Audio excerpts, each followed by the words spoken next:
వారానికి ఒకసారి ఇలా కరివేపాకు అన్నం టేస్టీగా చేసుకొని తినండి. జుట్టు ఒత్తుగా పెరుగుతుంది. ఇది ఎలా చేసుకోవాలో చూద్దాం.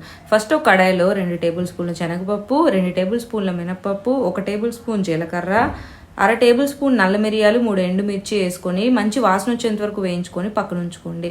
ఇప్పుడు అదే కడాయిలో పెద్ద కప్పుతో కరివేపాకు తీసుకొని వాష్ చేసింది వేసుకొని వాటర్ అంతా పోయేంత వరకు డ్రై రోస్ట్ చేసుకోండి. ఇప్పుడు ఒక మిక్సీ జార్లో అదంతా వేసుకొని డ్రై రోస్ట్ చేసిన పొళ్ళు, చిన్న పెంచి ఇంగువ, అలాగే కొంచెం ఉప్పు వేసి పౌడర్లా చేసి పక్కన ఉంచుకోండి. ఇప్పుడు అదే కడాయిలో 6 టేబుల్ స్పూన్లు ఆయిల్ వేసి 1/2 టేబుల్ స్పూన్ ఆవాలు, 2 టేబుల్ స్పూన్ల మినపప్పు, 2 టేబుల్ స్పూన్ల శనగపలుకులు వేసి చిన్న మజ్జిగ కట్ చేసిన పచ్చిమిర్చి వేసి లైట్ బ్రౌన్ కలర్లో అయ్యేంత వరకు వేయించుకొని 3 కప్పులు కుక్కడ్ రైస్ వేసి బాగా కలుపుకొని మనం పక్కన ఉంచుకున్న కర్రీ పౌడర్ ఉంది అది వేసుకొని బాగా కలుపుకోవాలి. మధ్యలో కావాలంటే ఇంకా అవసరమైతే కర్రీ పౌడర్ వేసుకొని బాగా మిక్స్ చేసి దీనిలో కొంచెం ఆయిల్ వేసుకోండి.